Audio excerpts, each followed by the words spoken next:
ए दूर पहाड़ सुंदर ए गाँ सुंदर।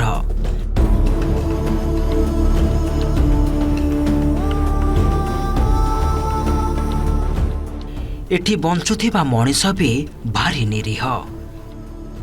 अपहंच इलाकार मनीष एमाने। दर्शक बंधु सेथिपाई बोधुए एमाने सबुथिरु अपहंच होई रहिछन्ति। रायगड़ा जिला उपांत पहाड़िया गाँ डिमिरीगुड़ा पंचायतर कुलुंजा और गोचांग बांगु। एठी आज भी अनेक लोक निरक्षर और भलमंद जानन्तिनि।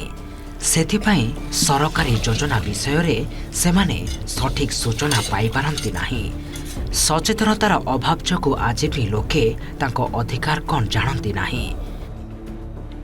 खपर तैयारी करे रुहंती जंगलरू बाउंश आनी कुला डाला तैयारी करी ताको बिकी पेट पोषंती।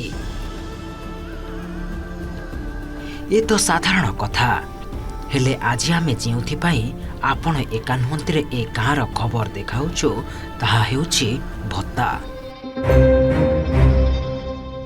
आमे गोटिए दुईटी उदाहरण देबु।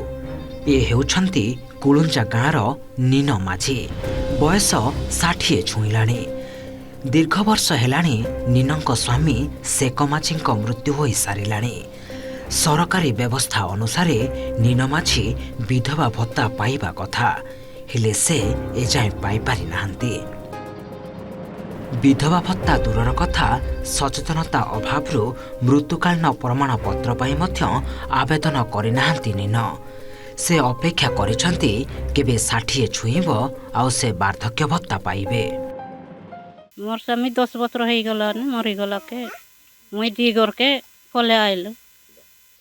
मोर पुने मुईने पले आइलो दी घर के अरे पु मोला पोरु 2 बरस हेलाने नाई तो के बता मिले नहीं। 50 बरस नहीं हेती बोल। सेहीपरि ए गाँर गारुली माझी बयस 80 उपरे। ना अच्छी स्वामी मृत्युकालीन प्रमाणपत्र ना मिलुछि वार्धक्य भत्ता। खाली नीन किंबा गारुली नुहंती, एठी एमिति अनेक महिला अछंती जे निज हक पाइबारु आज भी वंचित। आधार कार्ड नहीं, वोट फोटो नहीं, हमके बत्था मिलबर नहीं। बुढ़ी होइलानी मोर सीने केते वर्ष होइसी 80 वर्ष होइसावेलाने 100 वर्ष होइसावेलाने। हमर बुढ़ा खराब होइला के तो देई नहीं ने आंके मिसा।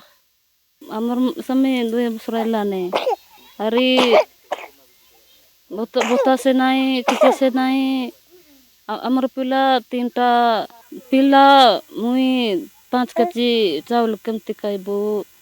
मुनिगुड़ा गोटे उपात अंचल एवं यही उपात अंचल रघुबारी और डिमिरुडा भली बहुत पछुआ जिला पछुआ ग्राम अच्छी जो मोर सूचना अनुसार बहुत महिला विधवा होती किंतु से जानी ना सचेतनता अभाव जे से गोटे विधवा भत्ता पाइपर सरकारी योजना अच्छी। तेणुक स्वामी मृत्यु पर से स्वामी मृत्यु प्रमाणपत्र जोगाड़ कर से अपेक्षा कर 60 वर्ष पर्यंत वार्धक्य भत्ता पाइबापी। तेणु सरकार जदि या गोटे सचेतना कार्य हाथ को नहीं था जिला प्रशासन हो कि ब्लॉक प्रशासन हो एवं से सचेतना सृष्टि करते ताहले बहु हिताधिकारी यार सुलाभ पाई था। ओडिशा रे मधुबाबू पेंशन योजना माध्यम विधवा महिला को मासिक 1000 टंका एवं 80 वर्षरू अधिक वयस्का मासिक 3000 टंका भत्ता दि जाउछि। केंद्र सरकार मध्य एने योजना रही जोथिरे एककालीन 20,000 टंकार सहायता दि जाए। हेले मनीष माने सबुथिरु वंचित। तेबे एठी भूल कहार? काहेकि एमाने सब सरकारी योजना वंचित? काहेकि विधवा होइबे सेमाने पाइबेनी विधवा भत्ता? उपांत गाँ गुड़िकरे काहेकि करा जाउनी सचेतनता कार्यक्रम? जिला प्रशासन और ब्लॉक प्रशासन करूछंती कौन? मोर नजर तो सेमती किसी नहीं। आम तो टाइम टू टाइम भी विभिन्न जगह कैंप भी होउची ब्लॉक तरह ब्लॉक रे होउची तापर सर्टिफिकेट पे भी आम करूछु तार व्यवस्था करूछु। से माने बोधे जानि नथिबे किंबा से माने खबर देला पर भी आसु नथिबे।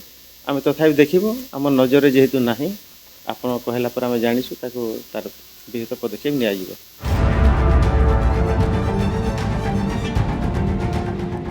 सचेतनतार अभाव केते भयावह परिस्थिति सृष्टि करिपारे तार ज्वलंत दृश्य देखा मिली रायगड़ा जिलार उपात अंचल स्वामी को मृत्यु पर वर्ष बीती जाइथिले सुधा सचेतनता अभाव आज भी मिल पारिनी मृत्युकालीन प्रमाणपत्र फल सरकारंकर विधवा योजना सुविधार वंचित रही एकाधिक महिला जीवन जीविका पाई दिन मजूरी किंबा जंगल उपरे निर्भर करी कष्ट चलांती दैनंदिन जीवन हेले एटी प्रश्न उठुची सरकारंकर सबु योजना थाई मध्य काहेकि एभली अवस्था बंचुछंती महिला।